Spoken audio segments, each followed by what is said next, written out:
Hello, नवांकुर डिजी lesson में आपका स्वागत है। बच्चों, पिछले वीडियो में आपने कक्षा 11 वाणिज्य संकाय के लिए बही खाता तथा लेखाशास्त्र विषय के विषय में मैंने कुछ प्रश्न आपको बताए थे। एक बार संक्षिप्त में उन प्रश्नों को मैं फिर से दोहरा देना चाहता हूं और फिर आगे के प्रश्नों पर चर्चा करेंगे। पहला प्रश्न था आपका, बही खाता एवं लेखांकन का अर्थ बतलाइए। तो बही खाते का मतलब होता है कि व्यापार में जो भी लेन देन या सौदा होते हैं उनको विधिवत नियमानुसार निश्चित पुस्तकों में लिखना या लिखने की कला को बही खाता बोलते हैं। और बही खाते में लिखे हुए सौदों को उनका वर्गीकरण करना, उनका सारांश तैयार करना, उनका विश्लेषण करना, उनसे निष्कर्ष निकालना, उनका उचित लोगों को संप्रेषित करना, ये लेखांकन कहलाता है। संक्षेप में कह सकते हैं लेखांकन वाणिज्य की एक भाषा है, व्यवसाय की एक भाषा के रूप में काम करती है। ये बात हो गई इसके अंतर्गत। दूसरा क्वेश्चन था कि लेखांकन प्रक्रिया में कौन कौन से चरण होते हैं। बच्चों, लेखांकन प्रक्रिया के 8 चरण होते हैं। 8 चरण में लेखांकन की पूरी प्रक्रिया संपन्न हो जाती है। सबसे पहले हम सौदों को पहचानते हैं। पहचानने से मतलब हो गया वो व्यावसायिक प्रवृत्ति के हैं या नहीं। व्यापार में केवल वही सौदों को लिखा जाता है जिनका संबंध व्यवसाय से होता है। ये पहचानने की प्रक्रिया होती है। ये धीरे धीरे करके आप सीखेंगे। फिर दूसरा बिंदु होता है कि आप उन सौदों को उस देश की प्रतिशत मुद्रा में उनको मापते हैं, अर्थात वो वस्तुएं कितने की हैं, 1000 की हैं, 10,000 की हैं, 20,000 की हैं, वो देखा जाता है। फिर तीसरा होता है व्यापार की पुस्तकों में इनको लिखा जाता है। लेखांकन करने के लिए व्यापारी के यहाँ निश्चित पुस्तकें होती हैं, एक तरह के रजिस्टर होते हैं, इनको अकाउंटिंग की भाषा में पुस्तकें बोला जाता है, उनमें लेखा किया जाता है। फिर चौथा बिंदु होता है उनकी प्रकृति के अनुसार उनका वर्गीकरण किया जाता है। वर्गीकरण का मतलब हो गया है जैसे हम जो चीज़ खरीदते हैं उनको क्रय बोलते हैं, उनको एक तरफ लिखना। जो चीज़ हम बेचते हैं उनको विक्रय बोलते हैं, उनको एक तरफ लेना। राम नाम के व्यक्ति को हमने साल भर में लेन देन किया है, उसको एक जगह लिखना। श्याम नाम के व्यक्ति से हमने कोई चीज़ खरीदी है, उसको अलग लिखना। ये सब वर्गीकरण करना कहलाता है। फिर जब पूरा साल हो जाता है तो बिंदु क्रमांक 1 से लेकर 4 तक जो हमने काम किया उसका सारांश निकाला जाता है। सारांश को हम वित्तीय विवरण भी कहते हैं। इससे हमें ये पता चलता है कि व्यापार में लाभ हुआ या हानि और व्यापार की वित्तीय स्थिति कैसी है। ये प्रक्रिया होती है। तो मोटे तौर पर यहाँ काम हो जाता है। अब बिंदु क्रमांक 6 से थोड़ा और अलग तरह का तकनीकी काम शुरू हो जाता है। विश्लेषण करना। विश्लेषण करना मतलब तुलनात्मक अध्ययन किया जाएगा। ऊपर हमने जो काम किया है उसका तुलनात्मक अध्ययन कैसे किया जाता है। इससे हम पता करते हैं कि हमारे व्यवसाय में कमियां हैं या खूबियां हैं। कमियां हैं तो उनको दूर करना और खूबियां हैं तो उनको अच्छा बनाना। ये विश्लेषण का काम होता है। फिर निर्वचन। निर्वचन का मतलब शाब्दिक अर्थ बोलचाल की भाषा में बच्चों कह सकते हैं उनको पढ़ना। तो जो ऊपर आंकड़े दिए हैं उनको पढ़ना, उनसे निष्कर्ष निकालना, उनके लिए भविष्य के लिए नीतियाँ बनाना, योजनाएं बनाना, ये मैनेजमेंट का काम होता है। ये काम आता है। फिर इतना जो सब काम किया है बिंदु क्रमांक 1 से लेकर 8 तक, उनको उन लोगों तक भेजना, संप्रेषण करना कहलाता है, भेजना जाता है जिनके लिए उपयोगी होते हैं। जैसे लेखांकन का पहला उपयोग व्यापारी के लिए है तो व्यापारी को देना, उपलब्ध कराना। फिर सरकार के लिए है, फिर संबंधित विभाग के लिए है, मीडिया के लिए हो सकता है, अन्य लोगों के लिए हो सकता है। ये काम इसके अंतर्गत आता है। फिर ऊपर की परिभाषा के अनुसार हमने लेखांकन की विशेषताएं आपको बताई थी। 6 विशेषताएं इसमें बनती हैं कि इसमें वित्तीय सारांश बनाए जाते हैं, इनके आधार पर इसको हम विज्ञान और कला कह सकते हैं। लेखांकन प्रक्रिया में केवल मौद्रिक व्यवहारों का ही लेखा किया जाता है। इसके कुछ निश्चित सिद्धांत होते हैं। इसमें लेखा करने की निश्चित विधि होती है। लेखाकार करने हेतु निर्धारित पुस्तकों का उपयोग किया जाता है और लेखांकन उपयोग ऐसी किसी व्यक्ति संस्था द्वारा किया जाता है जो जहां मौद्रिक सौदे होते हैं। फिर बही खाता लेखांकन में अंतर बताया ये अलग अलग बिंदुओं पर। और फिर 5वें नंबर पर बताया कि लेखांकन विज्ञान है या कला है। इसको फिर से एक बार दोहरा दे रहे हैं। लेखांकन विज्ञान का मतलब होता है किसी विषय विशेष का निश्चित सिद्धांतों, निश्चित नियमों पर चल कर के अध्ययन करना और उससे कुछ निष्कर्ष निकालना, उसको विज्ञान बोलते हैं। बच्चों ऐसे ही लेखांकन में भी हम लेखांकन के विभिन्न नियमों का पालन करके, विभिन्न सिद्धांतों का पालन करके हम काम करते हैं और एक निश्चित निष्कर्ष पर पहुंचते हैं, इसलिए लेखांकन विज्ञान हुआ। कला का शाब्दिक अर्थ होता है किसी कार्य को करने के ढंग से होता है, तरीके से होता है। कोई काम एक विशेष ढंग से किया जाता है उसको कला किया जाता है। तो लेखांकन प्रक्रिया के अंदर व्यापारी अपने व्यापार में होने वाले सौदों को एक निश्चित ढंग से लिखता है, उसके लिखने का एक तरीका होता है, ढंग होता है, इसलिए लेखांकन कला भी हो गया। तो विज्ञान और कला को लेकर के अलग अलग विचारधारा हैं। कोई इसको विज्ञान मानता है, कोई इसको कला मानता है, कोई दोनों विज्ञान और कला दोनों ही मानता है। लेकिन दोनों के अर्थ जान लेने के बाद हम कह सकते हैं कि लेखांकन विज्ञान भी है और कला भी है। अब बच्चों आज नया क्वेश्चन है, लेखांकन के कोई 5 प्रमुख उद्देश्यों को लिखिए। हर कार्य करने का कोई अपना उद्देश्य होता है, उस उद्देश्य को लेकर के काम किया जाता है। तो व्यापारी लेखांकन का किन उद्देश्यों को लेकर के काम करता है, या कोई भी संस्था किन उद्देश्यों को लेकर के काम करती है, वो उद्देश्य देखिए। पहला है रोकड़ का ज्ञान। रोकड़ का मतलब बच्चों नकदी से होता है। तो लेखांकन करने से हम ये पता कर सकते हैं कि कितनी रोकड़ हमारी बैंक में है, कितनी रोकड़ हमारे व्यापार में है। ये समय समय पर जानना हमारे लिए आवश्यक होता है। लेखांकन करने से व्यापारी समय समय पर नकदी का ज्ञान, जिसको अपन रोकड़ का ज्ञान भी कह सकते हैं, इसका पता चल जाता है। इस उद्देश्य से लेखांकन का काम किया जाता है। तो बच्चों पहला उद्देश्य हो गया कि रोकड़ का ज्ञान।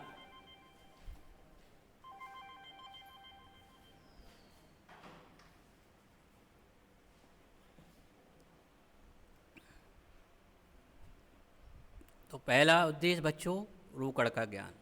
रोकड़ से मतलब समझ में आ गया, रोकड़ मतलब नकदी, नगद पैसे, नोट। तो लेखांकन करने से व्यापारी ये पता कर लेता है कि हमारे पास आज कितनी रोकड़ है, कल कितनी रोकड़ थी, हमारे पास व्यापार में कितनी रोकड़ है, नकदी कितनी रोकड़ है, इसकी जानकारी हमें लग जाती है। दूसरा है लाभ हानि का ज्ञान। व्यापार करने का बच्चों मुख्य उद्देश्य होता है लाभ कमाना। तो व्यापारी समय समय पर ये जानना चाहता है कि उसे कितना लाभ हो रहा है, इसकी जानकारी हमें लेखांकन से पता चलती है। लेकिन कई बार परिस्थितियाँ ऐसी निर्मित हो जाती हैं कि व्यापार में लाभ के स्थान पर हानि भी हो जाती है, तो वो भी लेखांकन से ही पता चलती है। तो हानि यदि हो रही है तो उसको हम दूर कर सकते हैं। तीसरा है लेनदार व देनदारों की जानकारी। बच्चों इस बिंदु को बताने से पहले मैं लेनदार व देनदारों को संक्षेप में बता देना चाहता हूँ। लेनदार वे व्यक्ति होते हैं जिनको व्यापारी को पैसा देना होता है, और देनदार वे व्यक्ति होते हैं जिनसे व्यापारी को पैसा लेना होता है। तो व्यापारी विभिन्न व्यक्तियों से माल उधार खरीदता है, वस्तुएं उधार खरीदता है, और एक निश्चित समय के बाद उसको पैसा लौटाना होता है। तो हमें ये जानना ज़रूरी होता है कि हमें किन किन लोगों को कितना कितना पैसा देना है और किन किन लोगों से कितना पैसा लेना है। तो ये काम व्यापारी लेखांकन से ही पता कर सकता है। अर्थात लेनदारों व देनदारों की जानकारी प्राप्त करने के लिए लेखांकन करना जरूरी है और इस उद्देश्य की पूर्ति को कर देता है। अगला बिंदु है क्रय विक्रय का ज्ञान।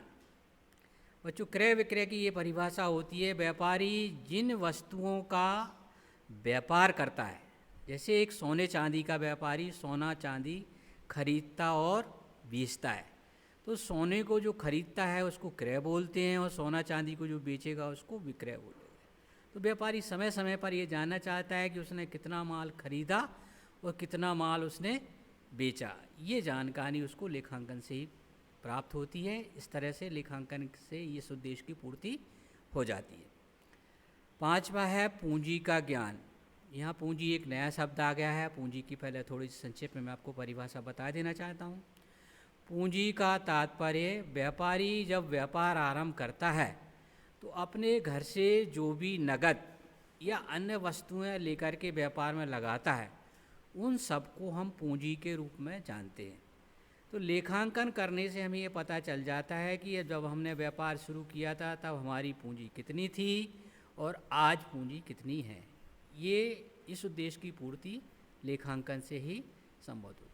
ये 5 उद्देश्य हो गए। इसके अलावा भी और बहुत सारे उद्देश्य हैं, और परीक्षा की दृष्टि से आपके 5 उद्देश्यों से काम चल जाएगा।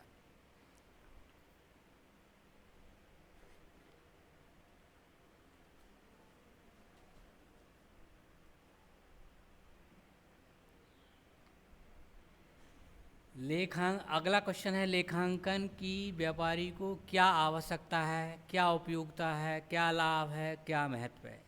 ये 4 क्वेश्चन एक साथ क्लियर होते हैं। इसको आवश्यकता भी कहते हैं। व्यापारी किन आवश्यकताओं के लिए लेखांकन काम करता है, किन उससे उसका क्या उपयोग है, उससे क्या लाभ है, उसका क्या महत्व है, ये सारे बिंदु इससे स्पष्ट होते हैं। तो पहला है स्मरण शक्ति में सहायक। बच्चों, व्यापार में इतने अधिक सौदे होते हैं कि उन सब सौदों को याद रखना मुश्किल काम होता है। व्यवहारिक जीवन में भी हम देखते हैं कि बहुत सारे हमारे साथ घटनाएं घटित होती हैं। उन सारी घटनाओं को हम याद नहीं रख सकते हैं। तो फिर हमें क्या करना चाहिए? जब हम सारी चीज़ों को याद नहीं रख सकते तो क्या करते हैं, हम उनको लिख लेते हैं। तो इसलिए व्यापारी व्यापार में होने वाले सारे सौदों को याद नहीं रख सकता है। उसकी स्मरण शक्ति इतनी तेज नहीं होती है कि सारे सौदों को याद रख ले। इसलिए क्या करना चाहिए, हमें उनको निश्चित पुस्तकों में उनका लेखा कर लेना चाहिए और आवश्यकता पड़ने पर हम उनको आसानी से दे सकें। इस आवश्यकता की पूर्ति लेखांकन करता है। दूसरा है व्यापार पर नियंत्रण। उचित लेखा पुस्तकों के माध्यम से व्यापारी अपने व्यवसाय पर सरलता से नियंत्रण रख सकता है। लेखा पुस्तकें होने पर छल कपट से भी बचा जा सकता है। अब व्यापार में सारे काम व्यापारी तो करता नहीं है, कर्मचारियों के माध्यम से भी होते हैं। हमने कितना माल खरीदा, कितना माल बेचा, कितना हमारे पास स्टॉक बचा, ये सब जानकारी मौखिक रूप से हम नहीं जान सकते समय समय पर। तो यदि हम लेखांकन का काम कर लेते हैं तो हमारी हर चीज़ पर, व्यापार की हर गतिविधि पर हमारा नियंत्रण बना रहता है। यदि कोई व्यापार में छल कपट हो रहा है, चोरी हो रही है, कोई हमारे साथ धोखा कर रहा है, तो उस पर भी नियंत्रण किया जा सकता है। तीसरा है मतभेदों का समाधान। व्यापार में यदि हमारे किसी से मतभेद हो जाते हैं, कोई व्यापारिक विवाद हो जाता है, तो उस व्यापारिक विवाद को हम लेखांकन के माध्यम से शांत कर सकते हैं। कई बार ऐसा होता है कि मतभेद इतना बढ़ जाता है कि वो न्यायालय में पहुंच जाता है। तो ऐसी स्थिति में लेखांकन ही प्रमाण का काम करता है और उस विवाद से हम बच जाते हैं। न्यायालय में प्रमाण, इस पर आधी बात पिछले बिंदु से स्पष्ट हो गई है, लेकिन फिर से और देते हैं। व्यापारिक विवाद जब अत्यधिक बढ़ जाता है तो ऐसी स्थिति में विवाद न्यायालय में पहुंच जाता है। तो न्यायालय लेखा पुस्तकें प्रमाण के रूप में मांगता है। तो लेखा पुस्तकें हम प्रमाण के रूप में पेश करके अनावश्यक न्यायालयीन प्रक्रिया से बच सकते हैं और हमें उसका फ़ायदा मिल जाता है। ये इसका लाभ होता है। फिर 5वां बिंदु है कर निर्धारण में सहायक। व्यापारी को कई प्रकार के करों का भुगतान करना होता है। अब कर निर्धारण का तात्पर्य क्या होता है, ये देखिए। सरकार क्या करती है, विभिन्न वस्तुओं पर एक पूर्व निर्धारित दर से टैक्स वसूल करती है, कर लेती है। तो व्यापार, सरकार ये कहने नहीं आती कि आप इस वस्तु पर इतना टैक्स भरिए, पहले से तय कर दिया है कि इतना टैक्स आपको, इतने प्रतिशत की दर से टैक्स आपको भरना है। तो व्यापारी को कितना टैक्स भरना है उसका निर्धारण व्यापारी निर्धारित दर से स्वयं कर लेता है और करने के बाद सरकारी खजाने में उसको जमा कर देता है। तो ये काम तभी संभव हो पाएगा जब हमारे पास कोई रिकॉर्ड होगा। रिकॉर्ड मतलब लेखांकन होगा। तो व्यापारी लेखांकन के माध्यम से उसको किस वस्तु पर कितना टैक्स भरना है वो तय करके जमा कर देता है। तो ये 5 लाभ, 5 उपयोग हो गए। अब पिछले प्रश्न में लेखांकन की व्यापारी को क्या आवश्यकता है, इस पर जो व्यापारी के लिए था ये। तो लेखांकन से जुड़े हुए कई पक्षकार होते हैं। स्वयं व्यापारी होता है, सरकार होती है, अन्य लोग भी होते हैं जो लेखांकन में अपना उद्देश्य रखते हैं। तो सबके लिए अलग अलग उपयोग है। मोटे तौर पर देखा जाए तो लेखांकन के दो पक्षकार होते हैं, एक आंतरिक पक्षकार, एक बाह्य पक्षकार। आंतरिक पक्षकार में व्यापारी स्वयं आ जाता है, तो व्यापारी के लिए क्या लाभ है, ये प्रश्न क्रमांक 7 से स्पष्ट हो गया है कि इसलिए व्यापारी लेखांकन का काम करता है। अब बाहरी पक्षकार में पहला पक्षकार सरकार ही होती है, तो सरकार को लेखांकन से क्या लाभ होता है ये देखेंगे अपन। लेखांकन की सरकार को क्या आवश्यकता उपयोगिता है, अलग अलग प्रश्न हो गया। पहले प्रश्न में था व्यापारी को क्या लाभ है, अब दूसरे प्रश्न में सरकार को। इसको ऐसे भी पूछा जा सकता है कि लेखांकन से आंतरिक पक्षकार को क्या लाभ है, तो प्रश्न क्रमांक आपका 7 इसका उत्तर होगा। और लेखांकन से सरकार को क्या लाभ है या बाहरी पक्षकारों को क्या लाभ है, तो प्रश्न क्रमांक 8 इसका उत्तर होगा। अब देखो बच्चों, पहले है करारोपण में सहायक, तो वहाँ प्रश्न क्रमांक 7 में कर का निर्धारण था, तो व्यापारी कर का स्वयं निर्धारण करके और सीधे सरकारी खजाने में जमा कर देता है। लेकिन सरकार किस चीज़ पे कितना टैक्स लगाएगी उसको करारोपण बोलते हैं, कर का रोपण करना। तो सरकार व्यापारियों पर विभिन्न प्रकार के कर लगाती है। इन करों के लगाने का आधार लेखांकन ही होता है। व्यापारी अपने लेखांकन के आधार पर कर का निर्धारण करके जमा तो कर देता है, लेकिन उसने सही जमा किया है नहीं किया है वो सरकार उसका फिर समय समय पर मूल्यांकन करती है। तो उसका आधार क्या रहेगा, उसका आधार लेखांकन ही रहेगा। यदि उसने लेखांकन के आधार पर सही टैक्स लगाया है तो ठीक है, कम लगाया है तो सरकार और वसूल कर लेगी, और ज़्यादा है तो सरकार वापस भी कर देती है। अर्थात सरकार व्यापारियों पर जो टैक्स लगाती है उसका लगाने का आधार लेखांकन ही होता है, उसके आधार पर टैक्स लगाती है। दूसरा है देश की प्रगति का ज्ञान। व्यवसायिक इकाइयों द्वारा रखी गई पुस्तकों में उपलब्ध आंकड़ों के सहायता से ही देश की प्रगति का पता लगाया जा सकता है। जैसे हम कहते हैं हमारा देश आगे बढ़ रहा है, हमारा देश आर्थिक रूप से उन्नति कर रहा है, तो ये सब जानकारियाँ हमें लेखांकन से ही उपलब्ध होती हैं। उनके आधार पर ही सरकार या हम या देश पता कर सकते हैं कि देश आगे बढ़ रहा है। कानूनों का निर्माण। सरकार विभिन्न व्यवसाय से संबंधित, अर्थव्यवस्था से संबंधित, उसके लागू करने से संबंधित बहुत सारे कानूनों का निर्माण करती है, कानून बनाती है। उन कानून बनाने का आधार लेखांकन ही होता है। तो लेखांकन से आंकड़े उपलब्ध जो सरकार को होते हैं उनके आधार पर सरकार तय करती है कि किस वस्तु पर कितना टैक्स लगाना है, उसके लिए क्या कानून होना चाहिए, किस वस्तु पर टैक्स नहीं लगाना है, किस व्यापार को क्या सुविधा देना है या नहीं देना है, ये सारी चीज़ें इससे निर्धारित होती हैं। लाइसेंस देने में सुविधा। प्रत्येक व्यापारी को जो व्यापार का काम करता है नियम अनुसार कानून का संरक्षण प्राप्त करने के लिए उसको लाइसेंस लेना अनिवार्य होता है। लेखांकन द्वारा प्रस्तुत विश्लेषण के आधार पर आयात एवं निर्यात आदि लाइसेंस देने में सरकार को सुविधा रहती है। लाइसेंस कई तरह के लिए होते हैं, जैसे खरीदी बिक्री की लाइसेंस अलग, आयात निर्यात के लिए अलग, जीएसटी के लिए अलग, ये सब चीज़ें अलग अलग सरकार लाइसेंस उन्हीं व्यापारियों को देती है जो निर्धारित पुस्तकों का संधान करते हैं, निर्धारित पुस्तकें रखते हैं, अर्थात लेखांकन का काम करते हैं। तो व्यापारी को यदि किसी विषय विशेष, वस्तु विशेष के लिए लाइसेंस लेना है तो लाइसेंस लेने से पहले सरकार उससे उसके लेखांकन का परीक्षण करती है, तभी उसको लाइसेंस सुविधा दी जाती है। लाइसेंस उन्हीं व्यापारियों को मिलता है जिनके पास लेखांकन का कार्य विधिवत होता है, तो लाइसेंस देने में सरकार को सुविधा होती है। यदि आपके पास लाइसेंस ही नहीं होगा तो आपके पास पुस्तक ही नहीं होगी, लेखांकन नहीं होगा तो लाइसेंस नहीं मिलेगा। बजट बनाने में सहायक। अब बजट शब्द आ गया आपके लिए, बजट शब्द नया शब्द है। बजट का शाब्दिक अर्थ होता है कि सरकार के पास पैसा कहाँ से आएगा और कहाँ जाएगा, तो कहाँ खर्च करेगी, इसको वाणिज्य की भाषा में बजट कहा जाता है। सरकार साल भर में पैसा कहाँ से प्राप्त करेगी, किन किन मदों से पैसा आएगा और किन किन मदों में खर्च करेगी, तो ये इसको बजट कहा जाता है और ये 1 साल के लिए तैयार होता है। तो हर राज्य सरकार, हर केंद्र सरकार, स्थानीय सरकार अपना बजट बनाती हैं और उनका बनाने का आधार लेखांकन ही होता है। लेखांकन की पुस्तकों से ही सरकार को बजट बनाने में सहायता मिलती है। ये सरकार के लिए लाभ हो गया, सरकार के लिए उपयोगिता हो गई। इसको ऐसे भी पढ़ेंगे अपन, प्रश्न क्रमांक 7 और प्रश्न क्रमांक 8 को, आंतरिक पक्षकारों को लाभ और बाह्य पक्षकारों को लाभ।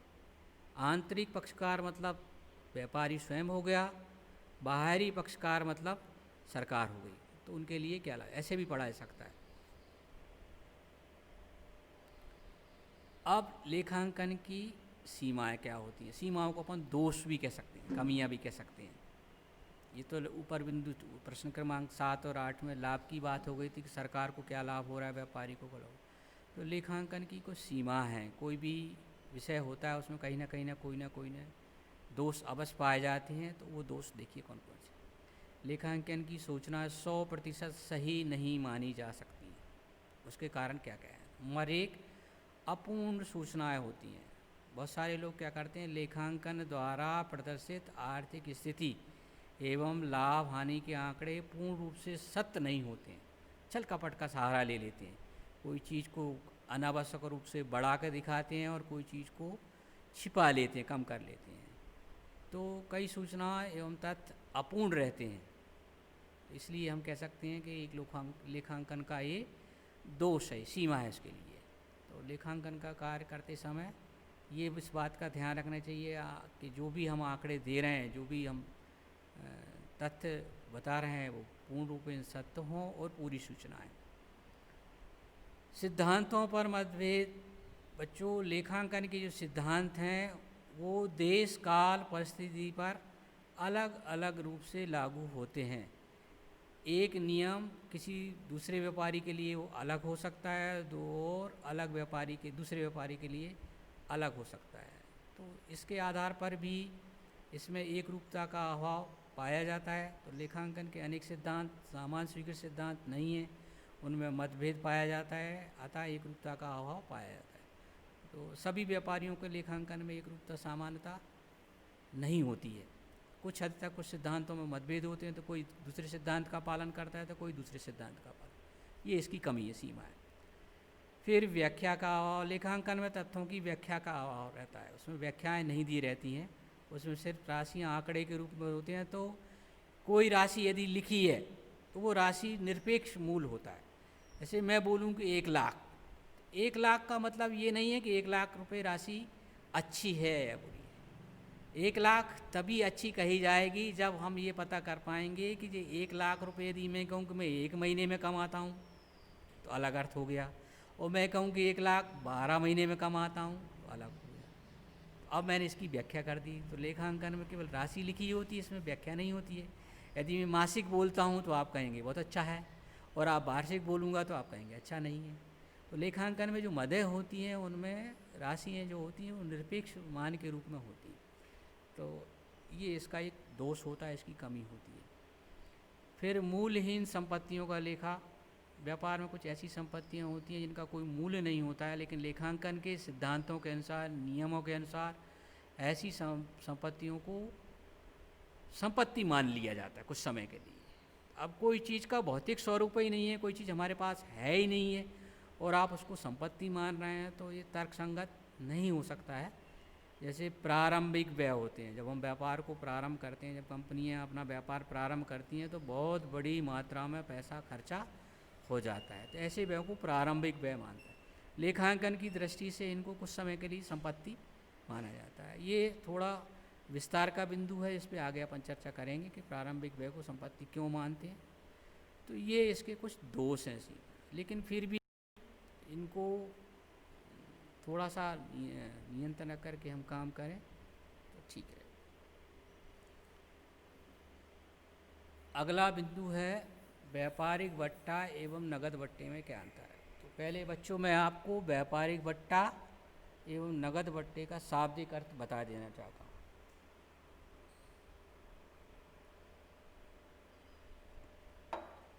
बच्चों, अपन कापी किताब खरीदने आप जाते हैं, तो जब आप कापी किताब खरीदने जाते हैं तो व्यापारी आपको उस कापी किताब पर निर्धारित मूल्य से, उस पर जो निर्धारित मूल्य छपा हुआ था उस मूल्य में कुछ कमी कर देते हैं। तो जो मूल्य में कमी होती है इसको व्यापारिक भाषा में, वाणिज्य की भाषा में बट्टा कहा जाता है।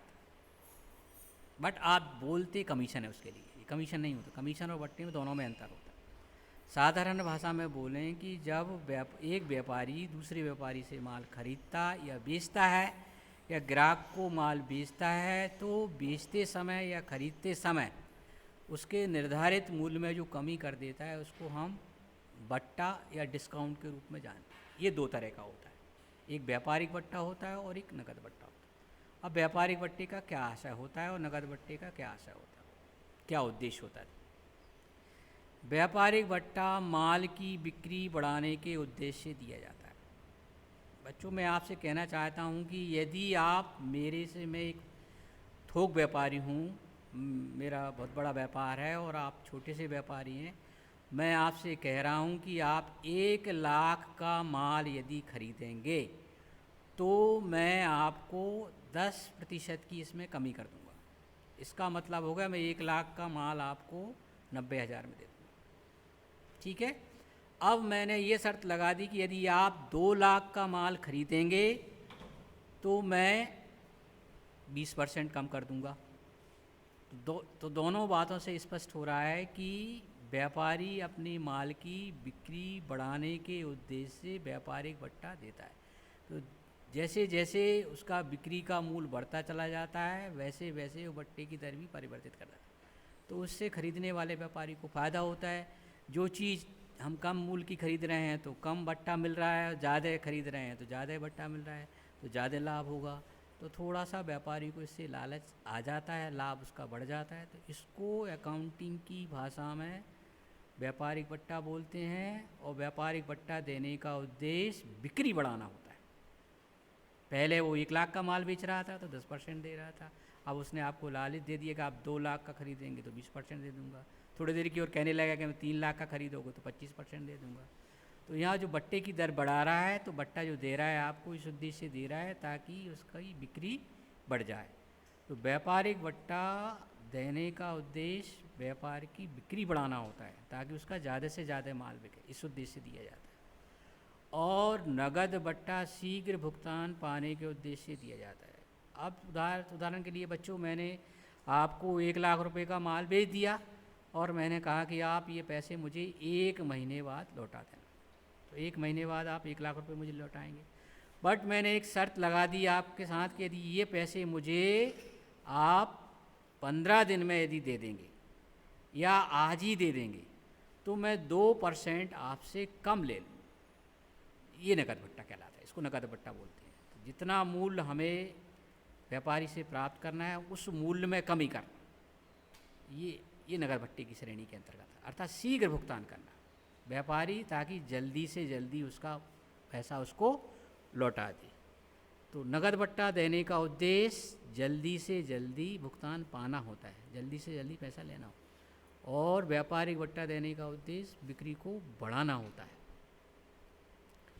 समय, यह है क्रय विक्रय के समय व्यापारिक नियमों के अनुसार दिया जाता है। सामान्यतः प्रत्येक थोक व्यापारी, फुटकर व्यापारी को ये बट्टा देता है जब आप वस्तु खरीदते या बेचते हैं।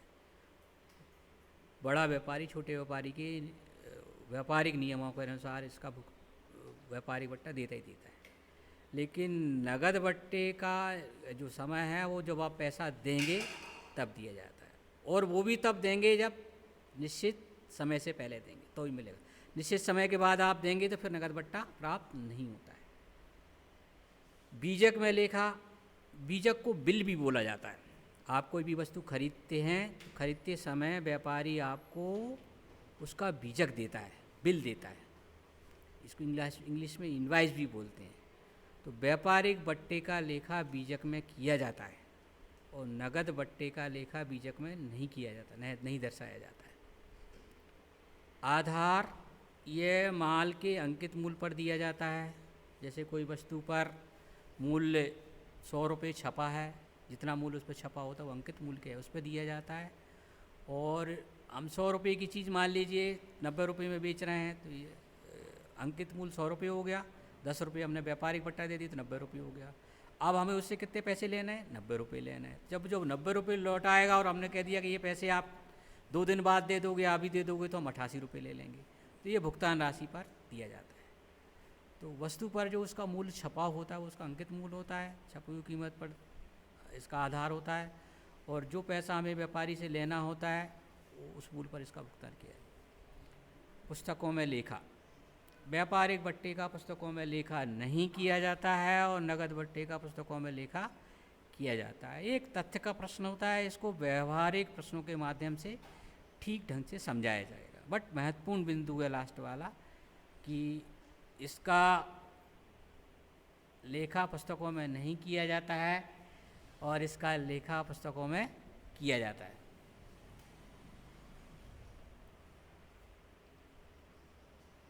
अगला क्वेश्चन है, लेखांकन एक सूचना का स्रोत है, समझाइए। बच्चों पहले ही बताया था कि लेखांकन की क्या परिभाषा है। तो लेखांकन व्यवसाय की एक भाषा है।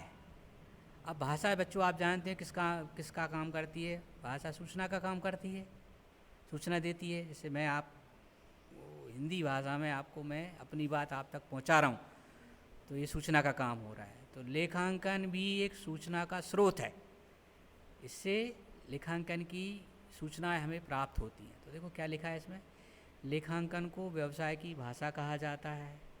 भाषा इसलिए कहा था कि इसमें जो लिखी हुई चीज़ें हैं वो एक व्यक्ति से दूसरे व्यक्ति तक पहुंच रही हैं लिखित रूप में, इसलिए इसको भाषा कहा जाता है। एक सूचना स्रोत के रूप में लेखांकन ऐसी प्रक्रिया है जो व्यवसाय की सूचनाओं, उनकी पहचान, माप, अभिलेखन, सारांश और संप्रेषण द्वारा उन लोगों तक पहुंचाना जो इनमें अपना हित रखते हैं। लेखांकन में जो हमने काम किया है इसमें हम क्या करते हैं, ये सारी चीज़ों को वहाँ तक संप्रेषण का मतलब पहुँचाने से होता है। जो लोग इसमें अपना हित रखते हैं, जैसे व्यापारी लेखांकन में हित रखता है, सरकार एक लेखांकन में हित रखती है, तो उन तक ये पहुँचाने सूचना का काम करते हैं। भाई व्यापारी को अपने व्यापार की सूचनाएं कहाँ से मिलती है? लेखांकन से मिलती है। तो उसको सूचना प्राप्त करने का आधार क्या हुआ? लेखांकन हुआ। सरकार को लेखांकन की सूचना कहाँ से मिलती है? लेखांकन का उसका स्रोत क्या होता है? तो वो लेखांकन से ही होता है। लेखांकन सूचना स्रोत के रूप में सही समय पर सही व्यक्ति को सही सूचना प्रेषित की जानी चाहिए, इसको लेखांकन का सूचना का स्रोत कहा जाता है। तो लेखांकन व्यापार जगत से संबंधित विभिन्न सूचनाओं का एक स्रोत होता है। अब सूचना कौन देता है? सूचना सामान्यतः जो व्यक्ति लेखांकन का काम करता है, इसको अपन अकाउंटेंट, लेखापाल या मुनीम के नाम से जानते हैं, उसका दायित्व होता है कि वो सही समय पर सही व्यक्ति को सही सूचना दे। जैसे व्यापारी को सूचना लेखापाल देगा, सरकार को सूचना भी लेखापाल ही देगा, अन्य कोई पक्षकार जो इससे हित रखता है तो वो उसको भी सूचना लेखापाल देता है। तो लेखांकन एक सूचना का स्रोत होता है। लेखांकन से हमें व्यापारिक जगत की एक सूचना प्राप्त होती है। आज के लिए इतना ही बच्चों, अगले लेसन में फिर मिलेंगे। धन्यवाद।